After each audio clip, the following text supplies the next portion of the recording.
We live? Is it catching audio? Testing. All right. Go ahead, say something. Welcome to the BS Breakdown. And that's what it is, bro. I'm back. It's been a while, you feel me?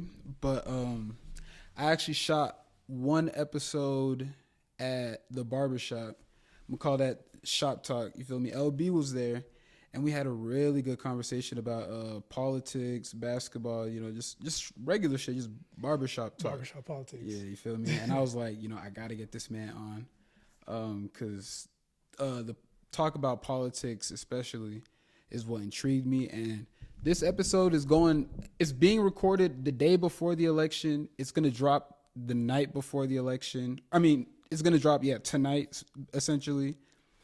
And so, with that being said, go ahead and introduce yourself, man. My name is Laurbong guy, but everybody calls me LB. Everyone call him LV. So. And he wrote this really this great article for people that are kind of on the fence about voting. They don't know how they feel about it. They don't know who to vote for. It essentially talks about all of both candidates' plans, their policies, you feel me, in no biased way, anything like that. Do you want to talk a little bit about what got you into writing that shit and all that?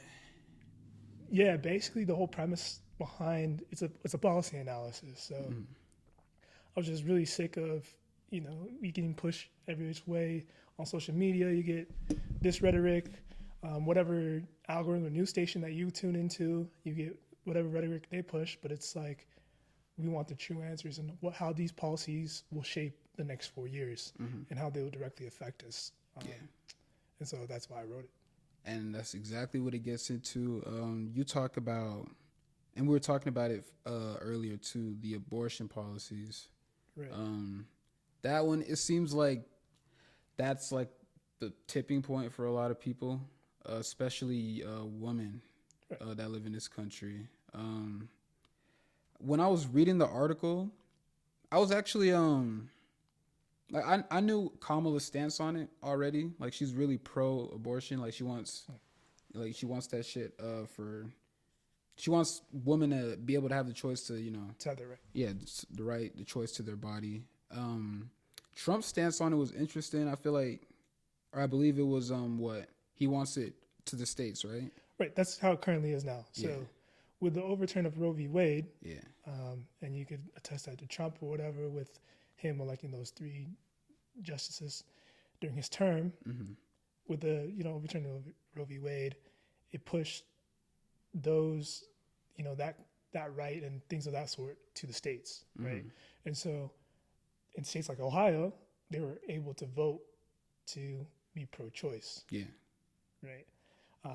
But in states like Texas, it's pro-life, obviously, and so that's what they elected for.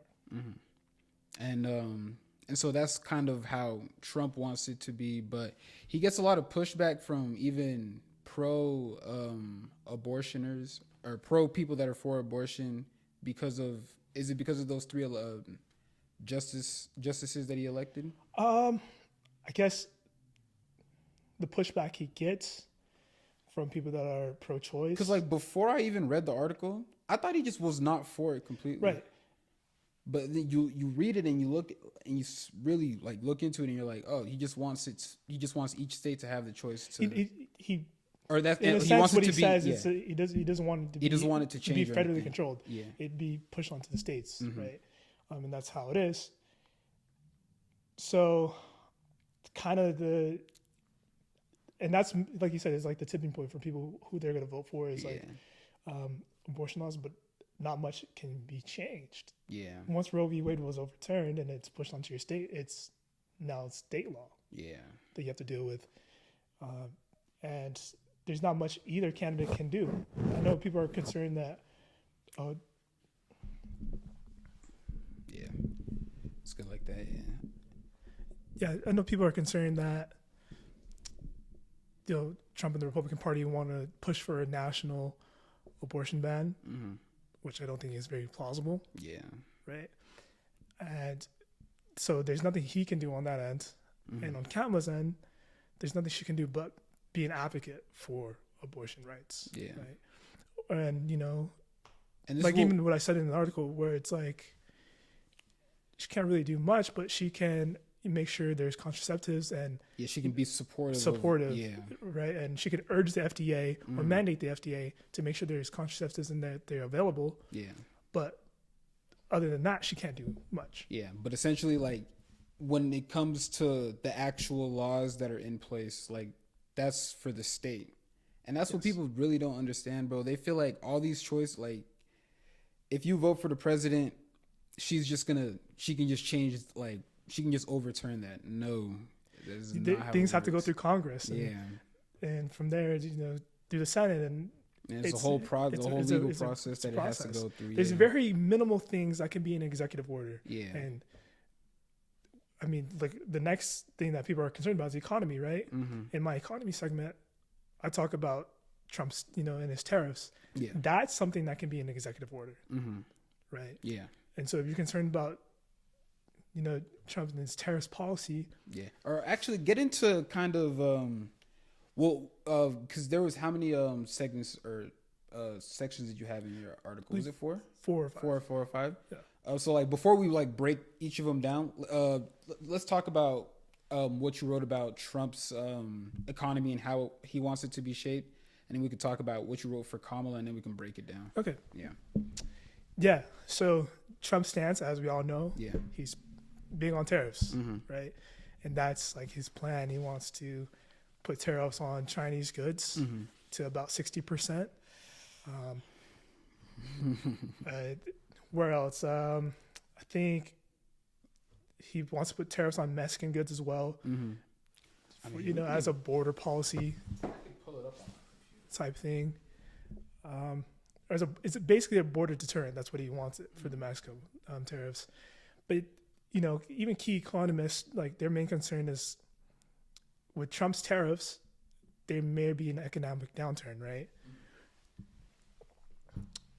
But we also have to give the credit where it's due because they were wrong about his tax policies in 2017. They were.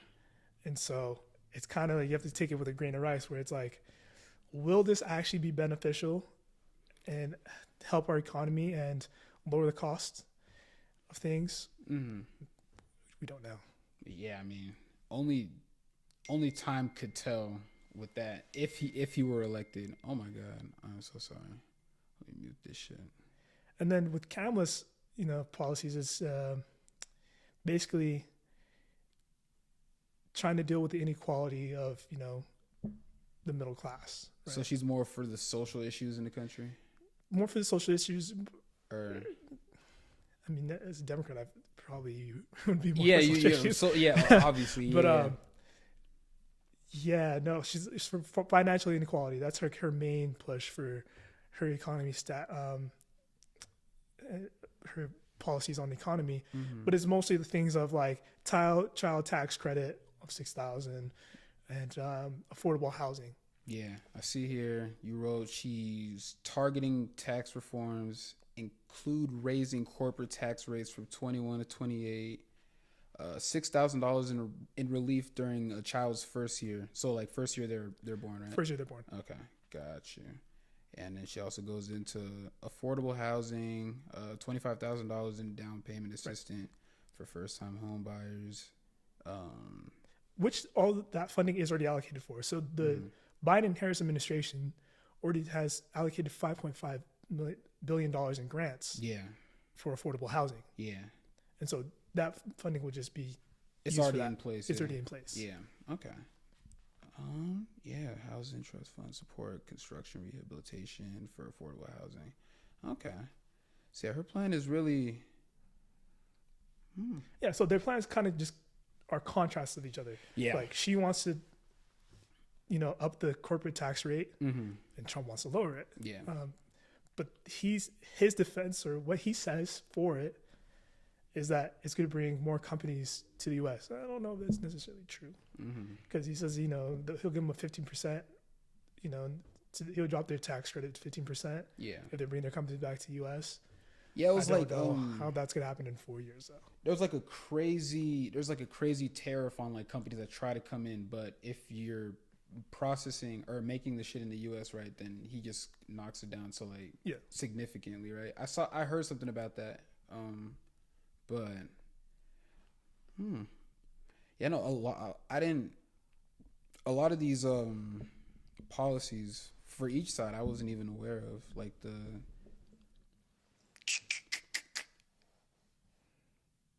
I didn't know she was trying to raise corporate taxes. That was like her big. Was that her biggest one? I feel like that was like one of her first few policies. That was one of her first ones that she came out with. And it was a lot higher. Like the number she came out with at first was like extremely high, and then you had to tell her like, hey, yo, chill out. You can't do all that now. And you also get into like their energy policies, right? Yeah. So Trump's just pro drilling, pro fracking, and just using the resources we have in the U.S. Yeah. Canada is kind of still the green plan that they have going on. Can't remember off the top of my head what it's called. The Green New Deal. Yeah, yeah. Basically, just the Green New Deal.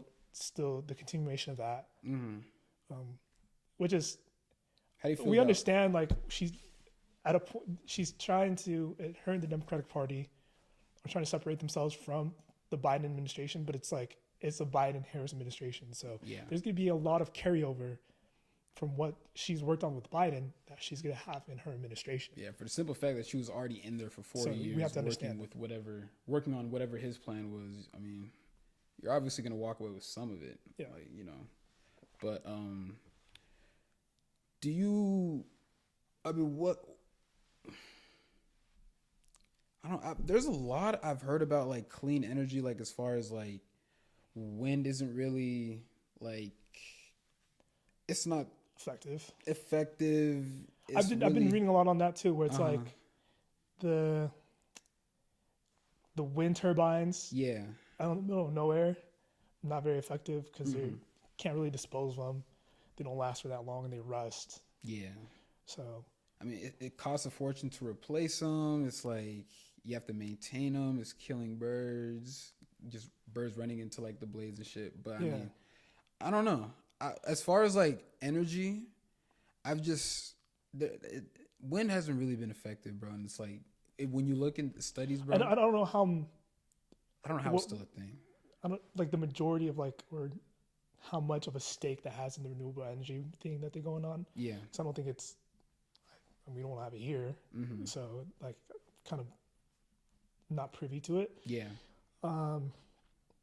But there's other, solar panels are great as well. Sun, like that one's really effective. But then again, there's like everything evolves. So I think we have to see what's worked and what hasn't worked and just grow from there. We don't have to stick to one thing. Yeah.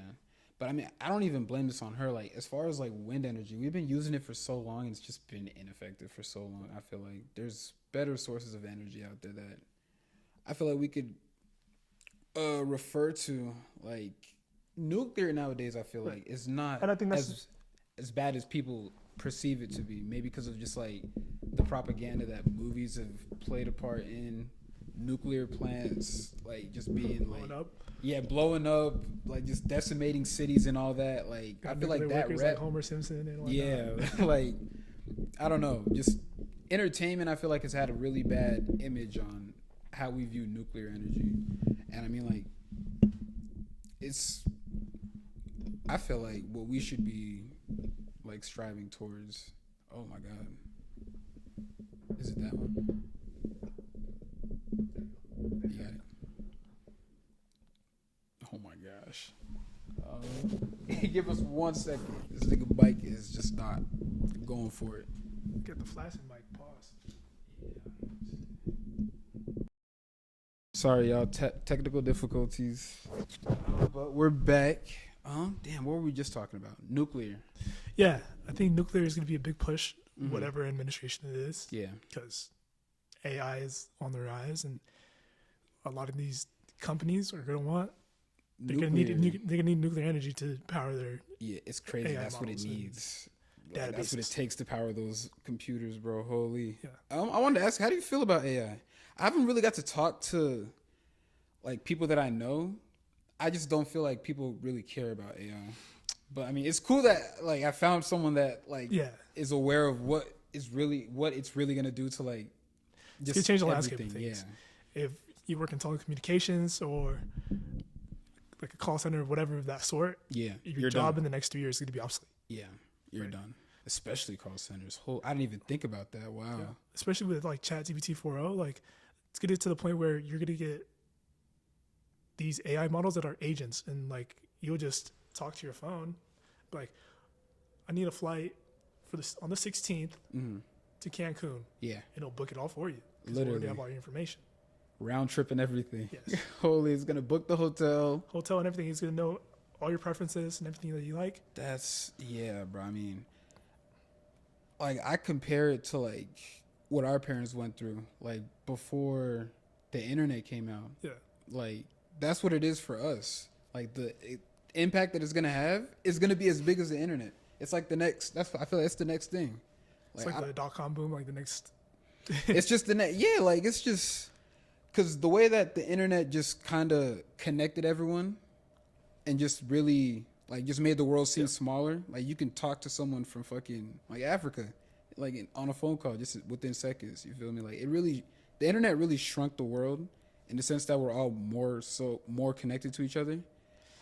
I don't know what AI is gonna do, bro, but it's gonna do some crazy shit. Honestly, I think we should have a level of concern and a level of excitement because, like how you said, the internet and having social media and having all this access is great. Is great. Yeah, but it's also terrible. It is. It's a blessing and a curse because this same access has us in a warped mindset where it's like you can't even believe what news you're viewing. Yeah, because one moment you're reading, oh, this, that, and the third just happened. Or come a little closer. Yeah. This, that, and the third just happened. And then 2 seconds later, you'll see a story like saying, oh, that's not true. Like, bro, you know that one, oh my God, that one guy on TikTok, bro, they just be talking about the craziest shit. It's like, you'd have to show me. I don't use TikTok, bro. You don't use TikTok? No. Damn, you lucky bastard, bro. That shit got a chokehold on me. I don't even know if his videos have even like appeared on Instagram, but it's like that one nigga like just giving you terrible relationship advice. It's like how to beat a bitch or some shit like that. Like he just be saying some crazy shit. Like I don't know, some brain rot. Yeah, just brain rot. Just strictly brain rot. And I thought like this man, it was reported all over the news that this guy died, and I was like, damn, that's crazy. Like he'd be saying some dumb shit, but like he was a funny guy. Yeah. You feel me? I felt kind of bad. And then it comes out that like 2-3 days later, like, or not even 2-3 days later, I'm not sure how long it really took. It's probably 3 hours, man. You're probably scrolling so long, bro. It was probably 3 hours. Probably, bro. But the whole time he wasn't even dead. He was just like avoiding like a warrant that he had or something like that. And then I'm seeing in the news cycle again, or just like whatever, or the algorithm cycle, that he's dead. Like it's just promoting that shit back to me, bro. So I really don't even know. I had to go and ask like BT because I know he'd be watching his videos or something like that. He's like, no, he's alive. He's just the nigga. Yeah, he was avoiding arrest for real. And see that brings me back to like why I had to write the analysis because it's like, bro, there's so much disinformation and oh my God, it's so much like fear tactics that are drawing us every which way where we don't even know. Like, and were the cameras on when we were talking about COVID? I don't think so, no. See, and that's why we were talking about it earlier, how like COVID essentially was a blessing and a curse in the sense that we're much more aware of like the tactics the government and media outlets use to push an agenda or push disinformation to sway us in whatever direction. And like, yeah, we were just saying like that really opened our eyes to like, I feel like most Americans. Because, like, bro, we have, like you said, we have all the information at our disposal, at our access. Mm-hmm. Now it's just like, are you going to go seek the information? No. Or are you just going to believe whatever just comes to you? Yeah. Through your algorithm or, whatever. Because, I mean, yeah, information is so... It's so valuable, bro, that we, like, I don't know, it's so... I don't even know, like, how to put it together. It's like... we don't value it as much as we should. Like just like the power that we have with our devices and shit. Like people really should. If you see a crazy article that you're not really sure in, you should go look into it.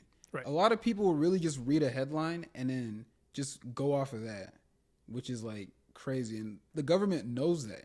Like they know like most people aren't gonna really look into a story. If the title sounds crazy enough, like people are gonna go with it. Run with it. They're gonna run with it, bro. And so like, yeah, every time I think about it, when I'm driving around work, I'm just like, was it really worth it for the billions that you guys made off of us? For all the businesses that got shut down, all the people that got sick taking that experimental vaccine, bro. I don't know. I hope it was worth it for the people that made their money, but like we see it now. We know how y'all operate. It's a capitalistic market. Yeah. Like even the food we're eating. Terrible. It's complete poison. Disgusting, bro. And that's why I still don't know if I don't know. I really don't know between the candidates, to be honest. But if there's one thing that like, I really like Kennedy for the simple fact that he really like, he's someone that I can see really make a push towards like a healthier America. Like, especially because he has his niche and that's all he wants. That's all he wants, bro. For a healthy America. Let's make America healthy. That's the slogan, right? Or something like that. Make it healthy again or something like that. But you look into some stats, bro. It's like 1 in every 2 or 3 kids are obese, bro. We're the only country like that, bro. And it's like, I was listening to it on like Joe Rogan's podcast. We have like 10,000 banned pesticides, like banned in Europe, that we spray on our foods compared to their 400 that they use on their foods. It's crazy. It's disgusting, bro. Like we're really poisoning ourselves and we don't even know it. Like, I don't know. It's made me look at food differently. I try to cut down on everything, but I've been eating this shit for so long, bro. It's like I've been doing better with it. I'll eat home cooked meals way more than I go out nowadays. But like as far as like sugar, soda, shit like that, bro, that's what's been hard for me. It's been killing my ass. Too. I mean, I've been a vegan for almost 5 years. Yeah. So it's like, talk about that, bro. How'd you switch into becoming vegan? Man, I tried it as a diet. Mm-hmm. In high school, I had surgery before my senior basketball season, whatever. And so I was like, man, let me try this on because when you're inactive, you get fat. So I was like, let me try it, and I just felt really great. Yeah. Like, I'll tell people, I feel like a Tesla right now. Like, yeah, you feel like an electric car. I felt really good. Yeah. I went back to eating meat because wasn't really a big red meat eater, but chicken and that was like something I would eat almost every day. Yeah. But I would get like really bad like stomach aches, and I was like, this shouldn't be normal. Like for me to eat and then my stomach to hurt after I ate. Yeah. I was like, I should feel good. Yeah. And so, like 2020, I was just like cold turkey, full vegan diet. That's so. In 2020, you turned vegan. Yeah. It's so cool to see how what the lockdown did for a lot of people, bro. Like that, dang. I didn't know it was 2020.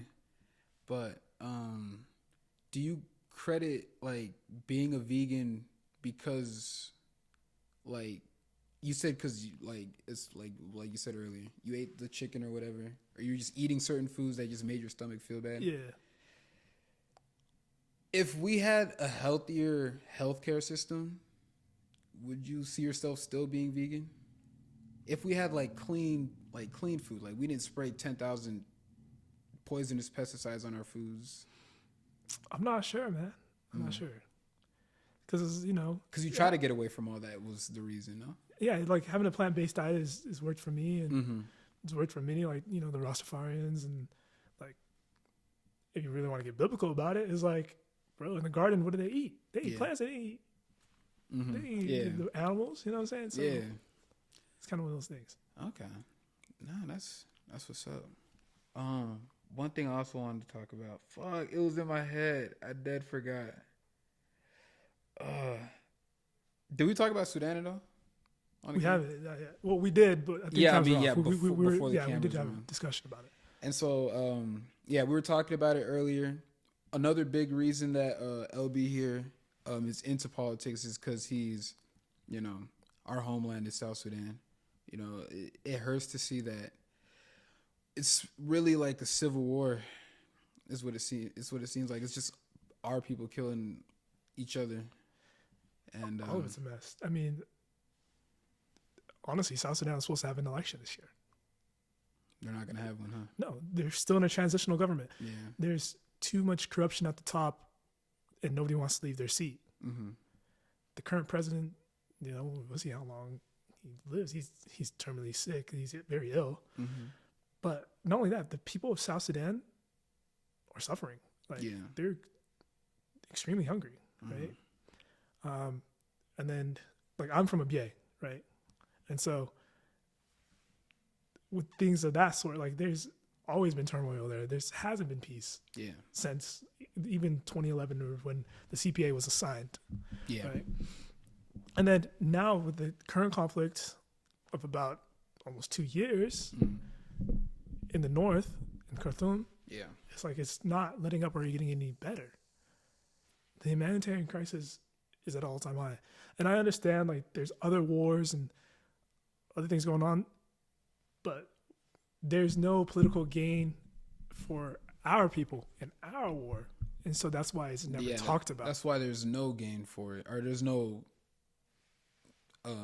awareness towards it. Right. You know, I mean, I bet you if we had a whole lot of rich minerals like gold or something like that, America would try and push that democracy over there. And I mean, they probably try to stop it quick.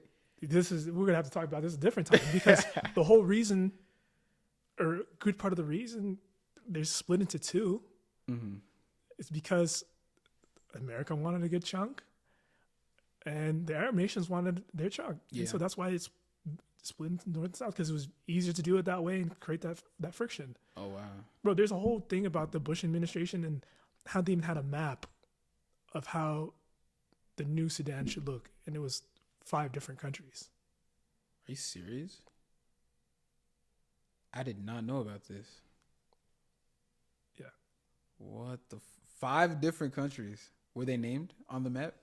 No, they weren't named, but it was like you just saw the territories. It was like typical splits where it'd be like, of course, you know, the South would split. They would split Darfur, they'll split Abyei, and you know, a couple other, you know, other little cities and things of that sort. Okay, damn, yeah. No, our probably I think Nuba Mountains probably had its own split, and so.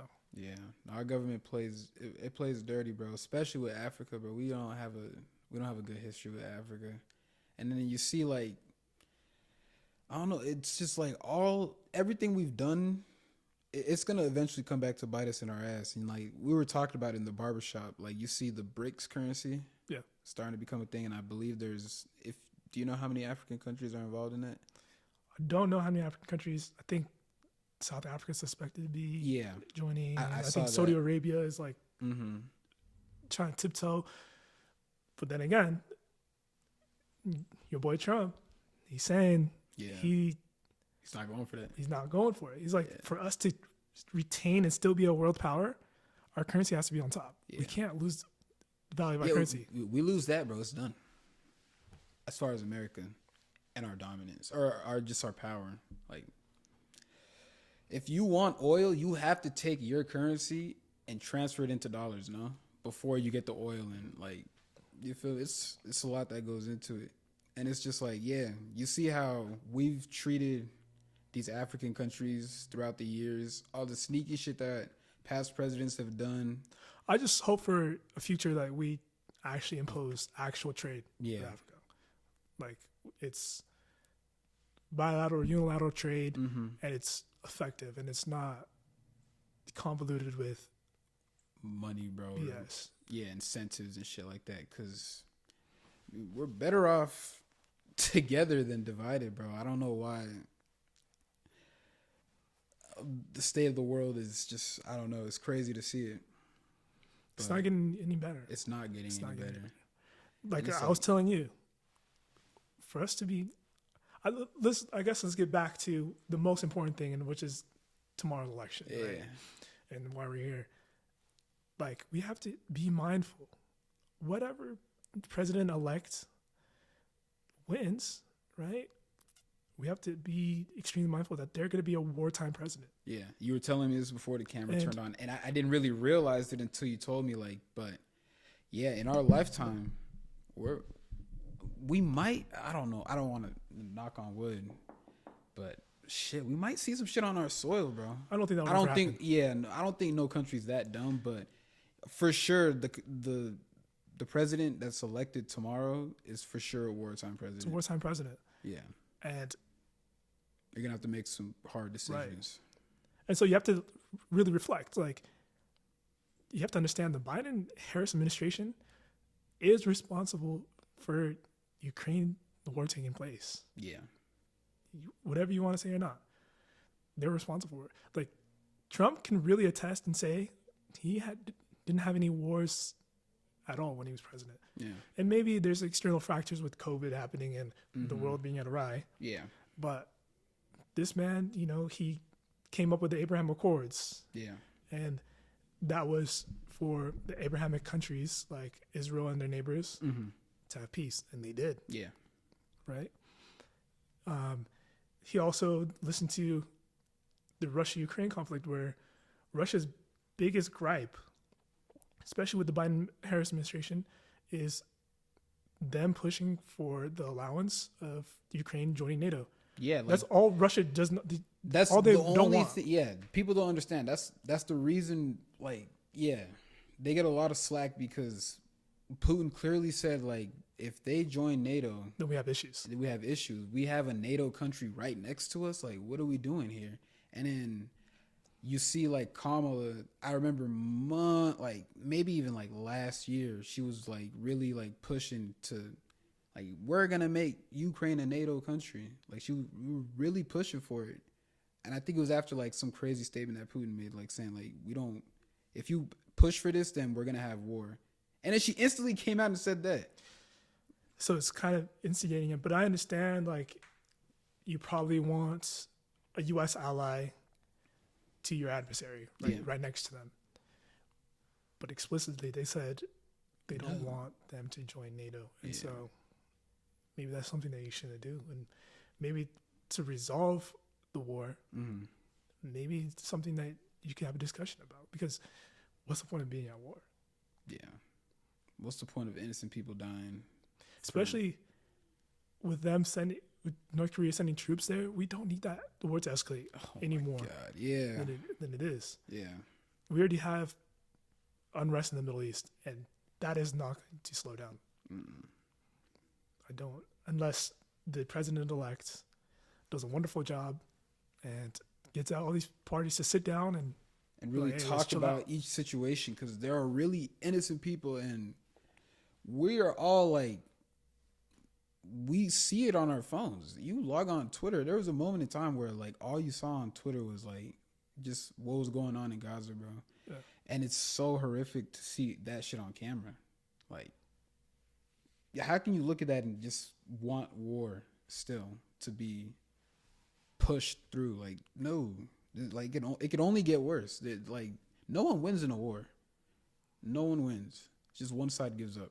Like, this is real life. It's not those video games. It's not a video game where people respond. You feel me? You don't go back to the checkpoint. It's not like Call of Duty, bro. Like, these are real lives, real people with real experiences, real moments that they went through, gone like that because you got sent to war. And bro, as you know, as children of political refugees, like, this is the reason we're in the States, because it's like we've been so displaced. All right, sorry. We're good. We're back. But what were you saying? Like, as children of political refugees, like, we've been so displaced. Like, being part of a diaspora that, I wish I could be in Sudan right now. Yeah. Being a cattle herder. Like, that'd be amazing. You know how many times my parents have went back, and every time I've asked them to go back, they're like, no, because there's war. It's not safe. Like 6, 7, 8 times, bro. Like, throughout my whole life, I've always wanted to go back. That's all I wanted to do, bro. Just experience how they grew up, and see family members that, you could probably only see once. Because, it's sad to see, because, like, I was hanging out with my parents and my my uncles and them, and they're looking through old photo albums when they recently came to the United States, looking like fobs, just reminiscing. They're like, man, like I've really been in the U.S. for 25 years. Like, who would have thought? We thought we were gonna come here and 5 to 10 years later we're gonna go back home. Yeah. And like just hearing them say that, bro, it was really heartbreaking. I was like, wow, like you never thought this was gonna be reality, and to be our reality where we still can't go home. Yeah. It's crazy. And don't get me wrong, like I appreciate America for everything it's given me. Yeah. The ample amounts of opportunity. Man, like I'm safe. Like literally, bro. No other country, bro. Like if Africa wasn't in the state that it was in, no other country I wouldn't want to be born into, bro. You know what I'm saying? If I could get fat, yeah, and enjoy life. Like, yeah, literally, bro. Shit's nice. Yeah. But there's a whole other piece of land that our people are from that I'd like to experience. Yeah.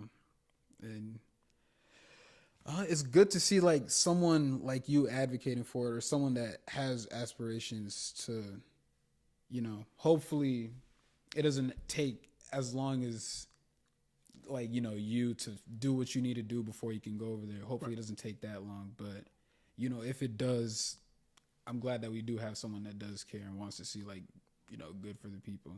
So no, I do appreciate you on that behalf for the South Sudanese people.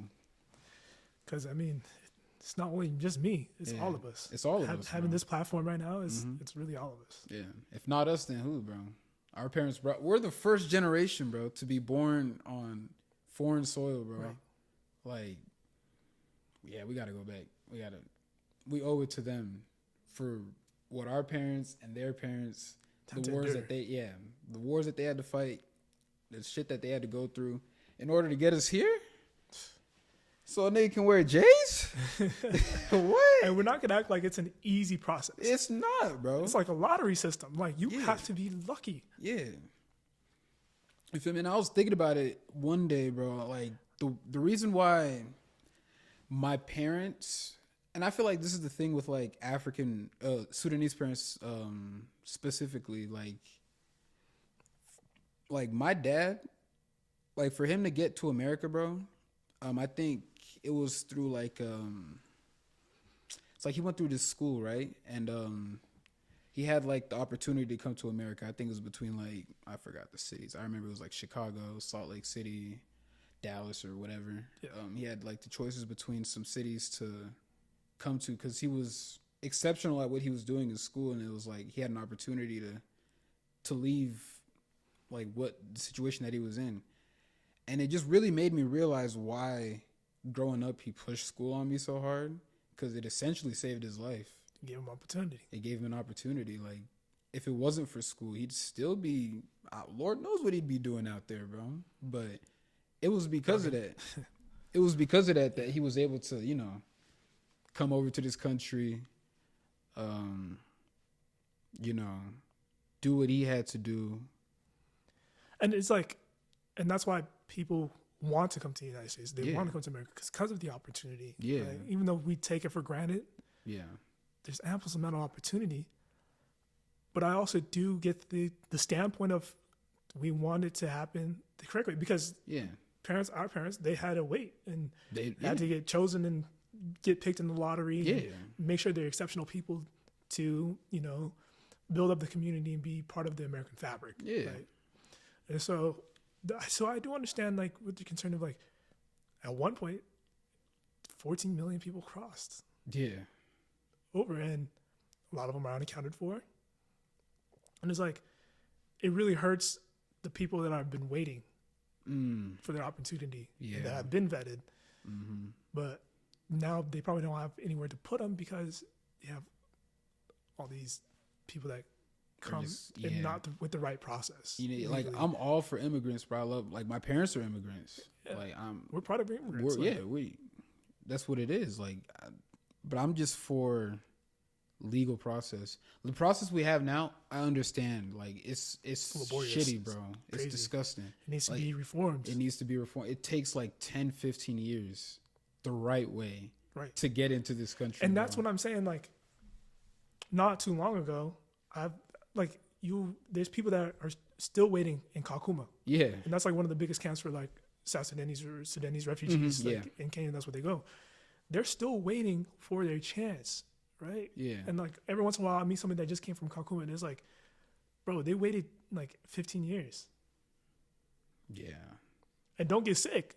Then you get sick, then it's even worse. Yeah, like, I mean, we got to send you back. I mean, we don't know what you brought over. Yeah, bro, it's very rigorous. Like, it's not an easy process. It's not, bro. And it's something that really does need to be changed up because... And don't get me wrong, because I understand those people that are illegally crossing. Mm-hmm. Oh, we're not just saying all of them are bad. But it's extremely dangerous as well. Mm-hmm. Very, bro. And like, so maybe something needs to be addressed or fixed or... Yeah. And to see other remedies, because like, man... These many people are fleeing from the countries, and it's not only, South American countries. Yeah. You'll catch people from Senegal, the Congo. Yeah. You see, like the Haitians in Ohio. I heard a story about, just like an immigrant group of Haitians just migrating to Ohio. Yeah. And it's just a place that they pick. But yeah, I mean, it's all over. And it's all over, and I feel bad because like you go to New York right now, you'll see a bunch of brothers that look like me and you, a bunch of Senegalese guys, right? Yeah. And they can't get any jobs because they don't have documents, and it's hard for them to get that process to get documented because it's expensive. Yeah. And so, like, I mean, they're thugging. Kudos to them. They're still working hard. Whatever jobs they could get, like the Uber, DoorDash deliveries. Construction shit or... They're on it. Yeah, no, it's crazy, bro. It's a system that really needs to be changed, for sure, bro. Because, immigrations are like the backbone of this country. Yeah, yeah. Immigrants have built this shit up, but the way because if you really think about it, not to discredit anybody, but who's gonna really has that chip on their shoulder? Who's gonna really work hard like that? Yeah. Other than an immigrant that's trying to make it for the kids that they're having and the family that they have to provide for. Especially like an immigrant with a family, bro. Those niggas. And then, oh my God, they work their ass off. Because they're trying to give their child the chances they never had and the opportunities they never had. Yeah. And so their children are going to have another chip on their shoulder to actually make it because they don't come from anything. Yeah. Like. And so that competitiveness and that hunger, that's what America is built on. Exactly, bro. And if we just found a way to efficiently find those people and bring them in, get them, jobs and shit like that, get them identification, get them into their system, get them into our system, bro. Those are the immigrants that we want and need in this country, bro. But so I was listening to the All In podcast. Yeah. They had Trump as a guest, right? And they asked him, because these are like, I think 3 or 4 out of the moderators are all immigrants, first generation. Yeah. And like, they're billionaires. They're extremely wealthy. They see a lot of companies. They're like extremely intelligent guys. Yeah. They asked Trump, like, well, if you're going to make, the immigration more stringent and say the crossing of things like that more stringent, is there a way like you could give us more, I think the HB visas, like visas for like people to come and work, because like they're all in tech. Most of these guys are in tech to work in our tech firms, and he's like, he brought up a proposition where it's like, if you are an immigrant and you go to a 4-year university or a junior college for 2 years and you graduate, he's going to give you a green card. And I think that a process like that would be great. It would be very exceptional. Fast. It's like you're not just sitting around, because a lot of these people, like, even for the ones that are like that made their way in the country and are still waiting for those documents and shit, they're just sitting waiting, bro. Like in that case, not only is it faster, but you're also learning something. You're learning valuable skills. You're learning how the country works and shit like that. And it's just like, it's just an easier process, bro. And if we could just shake something like that together, bro, then like I have a Nigerian friend of mine. She's extremely intelligent. Yeah. Went to a four-year university, works in tech. Mm-hmm. But even for her, she still can't start the process of becoming a U.S. citizen. And it's like, she's been here forever. She's been working. She went to school for 4 years. Because the process is so hard. My God. Bro, you know Jacob? Yeah. He barely became a citizen like 4 or 5 years ago, bro. This nigga was here since like 07 or something like this, bro. Like 07, I don't know, bro. Whenever he was, I don't know if he was born here. I think he was. No, he was a citizen. I don't know. Yeah, no, he wasn't born. He wasn't born here. Was he born in Egypt? Mm-hmm. Oh, yeah, makes sense. Yeah, he came like, I think as an infant or something.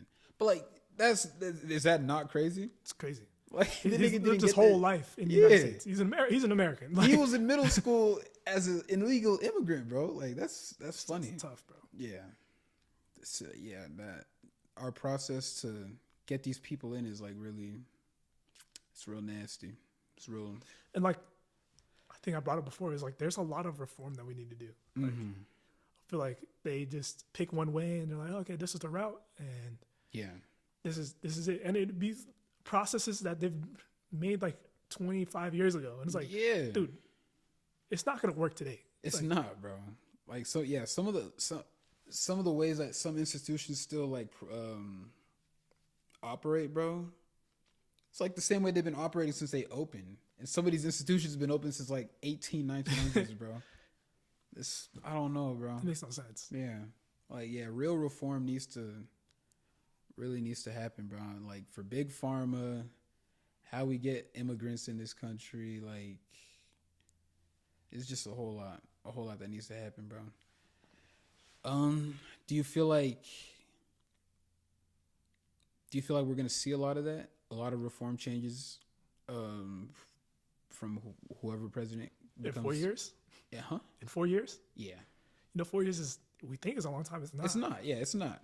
You can make, you can't make a lot of things happen in 4 years. No. I mean, you can. It just. I think with one candidate, it's going to be a continuation of the same. Mm-hmm. And I don't think much is going to change under Harris. Mm-hmm. And Trump is a disruptor. So it's either you want 4 years of the same, or you want disruption. And it could be either good or bad. I don't know. Yeah. Good disruption, bad disruption. I'll say, it's either 4 years of the same thing, or 4 years of unexpected, just unexpectedness. I feel like, I don't know what, if Trump were to get elected, I'm not sure what to expect for the next 4 years.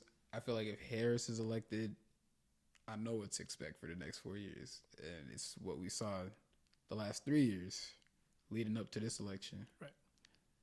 Yeah. So it's kind of, I tell people this all the time. Look at each candidate's policies. Mm-hmm. Look what works for you and your family. Don't get caught up in the fear tactics from either side. Yeah. Especially as black men, man. Like, I don't think this election is more or less important than the last one. Yeah. Because that's what they're going to tell us every time. Every 4 years, black people, we need you for this one, or else he's going to do this, this, and that. Like, or he's going to do, like, every 4 years, man, they try to make it seem like it's the end of, just black people are just done for. Because I feel like a lot of people our age, and just a lot of people in general, don't really care for either party. They haven't done a good job of really appealing to our needs and what we actually want. Yeah.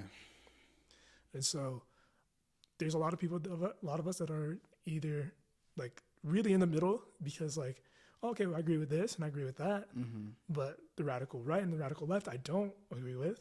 Yeah, I don't agree with either side, either radical side, bro. That's just where shit gets weird. And that's what gets pushed on us. But it's like, that's not necessarily what we're looking for. Mm-hmm. We're looking for a candidate that has policies that are going to be best for us and, you know, our families. Yeah. And vote for whoever works for you. Yeah. I totally understand, like, a lot of us don't want to vote, but I think it's a civic duty. You should vote. Yeah. Right? At least so you can complain. Like, don't come complaining to me if you didn't vote. Yeah. I don't want to hear it. Because you didn't vote. Yeah. You didn't vote. So your opinion doesn't matter. You can't complain about what president does what, because guess what? You had a chance to vote. You had a chance to make your decision. You didn't pick. But then how do you feel about the people that say, like, oh, but it's just one vote. My vote doesn't matter. Out of the millions of people, you know, if I don't vote, then it shouldn't. How do you feel about, like... Well, those would be the people that complain the most. Yeah. Yeah, those are the people that complain the most, for sure. So... Yeah. And they're going to use that down payment from a Kamala that she wins. You know what I'm saying? Whatever break Trump gives them, they're still going to use it. So it's like, I don't understand why you didn't vote. You're going to still use the resources. Yeah, exactly. It's like the people that hated on Trump in 2020, like those stimulus checks that you guys got, you guys used them. Niggas was burdened. And we can't accredit that. You know, we'll give it to Congress because, you know, I know Trump put his name on it or not. Yeah, I don't want people to get confused. Yeah. Like, I really, you know, we need to be transparent. I don't want people to get confused. Like, Gotcha. I didn't even know that it was really like my news feed was just really pushing it as Trump was the one that really exactly propaganda. Like, goddamn, like, this nigga cleared that shit up for me 4 years later. There's a lot of things that you'll see on the internet that gets pushed, and it's like it's not necessarily true. Like, yeah, that's crazy. My Twitter curated it as if Trump was the one that just completely came up with. I thought he came up with that shit for the longest. Like, even the whole Project 2025 thing. Yeah. Trump has come out and said he is not part of his policy at all. He hasn't ran out any of those policies. So I just like, it's just good to keep transparency on both sides. Yeah. Yeah, no, for sure. I mean, because Lord don't knows get it twisted. They're still competitors. Yeah. Each one of these people didn't want to win. They want to win for their party. So they're going to tell you whatever you need to hear. Yeah, for sure. And they've been doing that, you know, and that's what it's been. Tomorrow. Yeah. Like, I love black women, but if I don't vote for Kamala, I don't love black women. Like, yeah, like, come on, bro. Please don't put rhetoric and stuff like that out there. Don't label me as something because of a choice that I made, bro. Like, if I don't vote for Kamala, that doesn't mean I don't like black women. Or it doesn't mean that you're a fascist. Yeah. Like, the name calling and things like that is what, you know, is building that divide. And that's what it really feels like. That's what this, up until what tomorrow is going to be, bro, this whole election just, the strategies used, or just the way that it's being, like just the tactics and everything, the way that it's just being played out, it just feels like whoever just has the last, like, just they're looking for the last laugh, bro. Like, they're just trying to get that one up on their political opponent. I feel like it's just like really like they're making fun of each other essentially, bro. Like, oh, you really want this person running? You really want this person as your president? And then the person's just gonna come back and just attack the other person. When I really just want it to be civil conversation. Civil. Just why can't these two people just sit down and just talk about policy? Right. And that's why I had to break it down, because I was getting tired of trying to read a news article and it was just convoluted with bias or tuning into the debates, and they answered no questions. I watched that. That was such a disservice to the American public. Yeah, that debate for me was like, I don't want to. That's what initially was like. Yeah. I didn't want to vote at all. This is just like, these are two incompetent people just trying to make fun of each other while there's real life issues going on. There's people dying, people in this country struggling, like a whole lot of shit. And these two people are just making fun of each other on stage for the past hour and a half or however long it was, bro. I was really like, I don't want to vote for either one of these niggas, bro. And it's like, you know, we have like independence and shit like that, but it's really a two-party system. Two-party system. It's either Democrat or Republican. You're never gonna see. You see what happened to RFK? Yeah, he had to join the party. Yeah, he came over immediately. He had to join the party. Yeah, like, yeah, no, we're never gonna see like an independent president. I feel like in our lifetime, but like, yeah, no, it's crazy, man. It's nutty. Man, say your prayers, man. Tomorrow's gonna be an interesting day. Yeah. Everything's gonna be calm tomorrow. I hope. Yeah. There should be no political violence, I think. Yeah, I wanted to talk to you about that. Do you think? And we were talking about it at the barbershop too. Do you think there's gonna be retaliation from either side, depending on who wins? I really hope not. I really hope not. It's a bad look on America. It's very embarrassing. So, you didn't give me insight. Mm-hmm. So, you know, over the summer I was in Africa and I was interning in the political sphere. Yeah. Right. So, I think that Sunday, I was going to church, whatever, and it breaks. Like, I'm in a car. The driver was like, "Oh, did you hear about what happened to your guy Trump?" And I was like, "What are you talking about?" Like, "Oh, they tried to assassinate him." You weren't even in the country when that happened. No. Oh, wow. And like, it took me a second to process. I didn't even think about it. Yeah. And then I go on Twitter, because that's where everything breaks, or X, and I see it. I'm like, wait, no, they really take this guy off. Yeah, they really try to take his head off. And of course, I saw the memes with like the mini man. You know what I'm saying? Yeah. Like, oh yeah, it was really funny. But then I sat there and I thought for a second. I was like, this hasn't happened in a long time, ever in my lifetime. Oh yeah, in our lifetime, never. And no one has ever tried to take a president's life in our lifetime, bro. And it's like, presidents and president-elects should be respected. Like, we don't do this in America. We don't do this in our country. We're better than this, bro. And bro, throughout the week, I just kept getting questions, and it was so embarrassing. I was like, bro, this is America? Like, come on, bro. We're looking like a third world country right now. And, you know, like, of course, everybody knows American because of my accent and whatnot. So, like, yeah, they're really beginning on me, like, oh, that's how y'all moving out there? I was like, bro, like. So you guys shoot up schools and try to kill your presidents? Like, yeah, we move janky over here, bro. It's not a good look. It's not a good look as a world power. Yeah. It's very embarrassing. As the self-proclaimed number one power of the world, I'm gonna be honest, we're a world power. We are, yeah, no, you travel the world. Yeah, niggas know. Niggas know. America. We are a world power. You see it, bro. Niggas know about America, bro. But yeah, we just have to keep that reputation. Like, what we're doing is not us. It doesn't matter on how adversely you feel about either candidate. Political violence is acceptable. There's no room for that. Not even just violence in general. And then that's another thing I guess we haven't addressed yet on the pod is now you have to consider you're not only picking a president, but you're really, really picking your vice president. Yeah. Oh yeah. We were gonna get into the vice presidents. Yes. Because if they take Trump's head off, and supposedly I guess there was like he made a joke about it. I think on one of the podcasts he went on, I think it was Flagrant Idiots or whatever. Yeah. He was like, yeah, I think Iran has a bounty on my head. Which might actually be true. It might be true, bro. It might actually be true.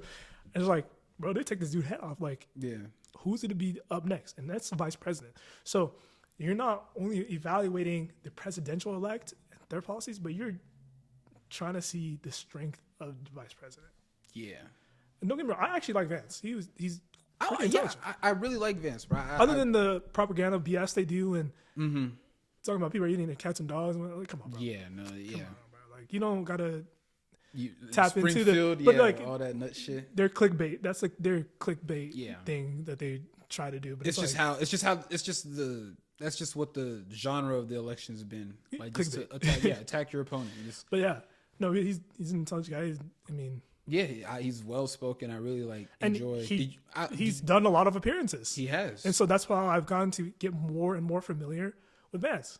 And you got to give him credit. He's probably done way more appearances than the vice president. Yeah, has done more appearances than the president-elect, bro. Yeah, which is crazy. so I've kind of gone fond of him because he goes and talks. He addresses those tough questions.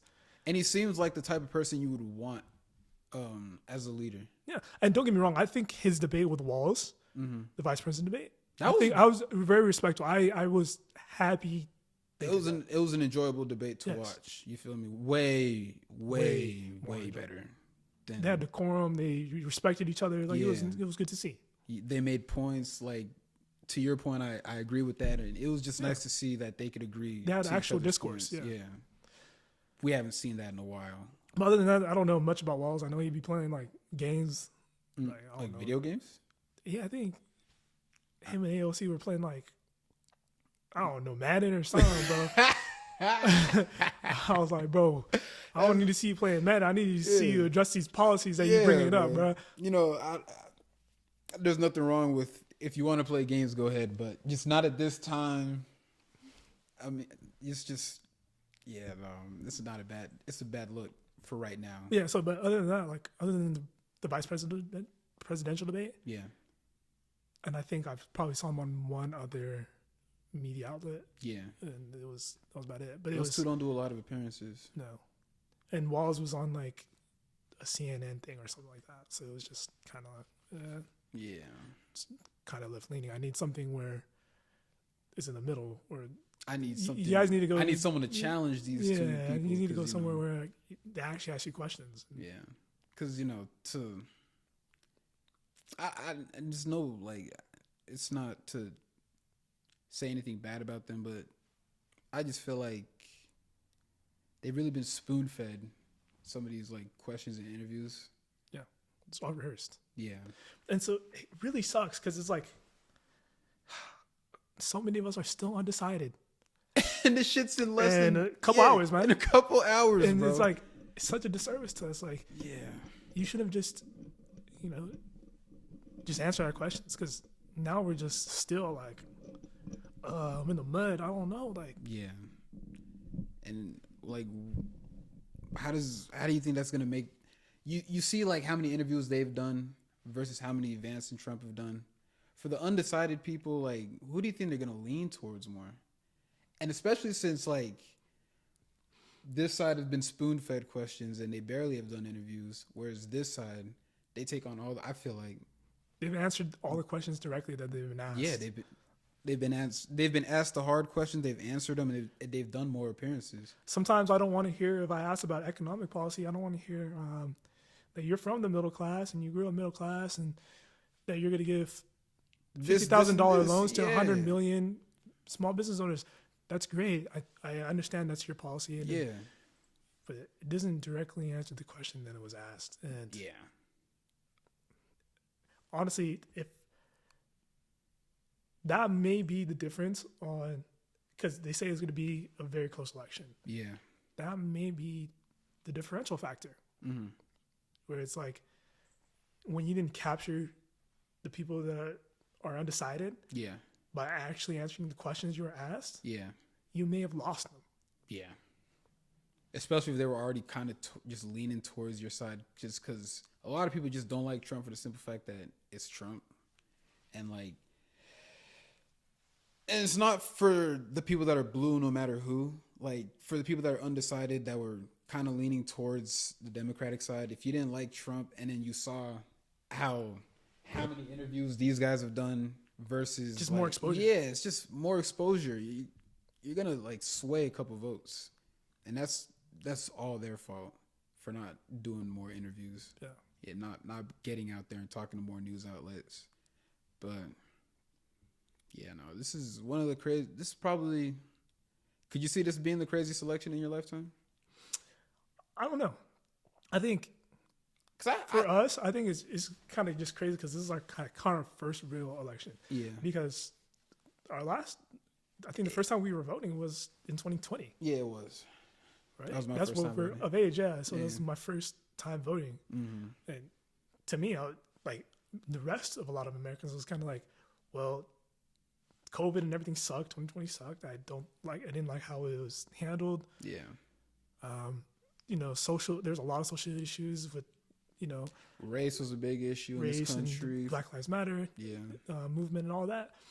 And so it was an easy one. Like, where everybody was just you kind of seeing it. Like, it was like, okay. Yeah.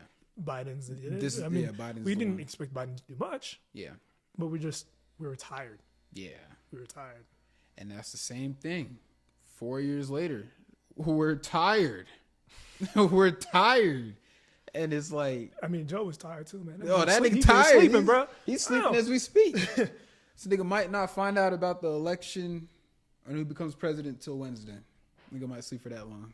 He might be, I'm still president. Nigga gonna wake up on Wednesday still thinking he's president and shit.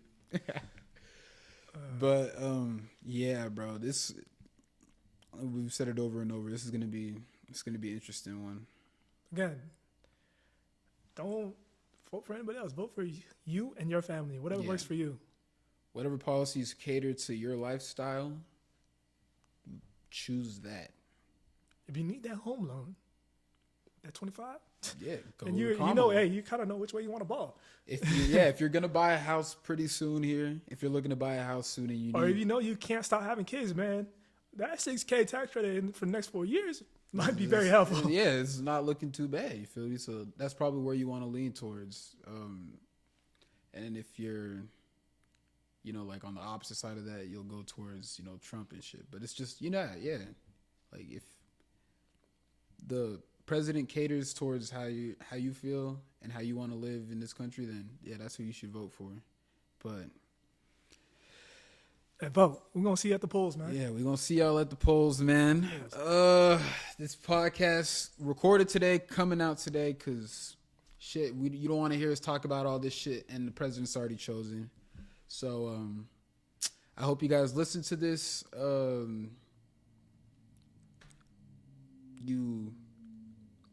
Just take the words for what they are, and you make your decision if you haven't already. But that should be it. Yeah, my boy LB. Thank you.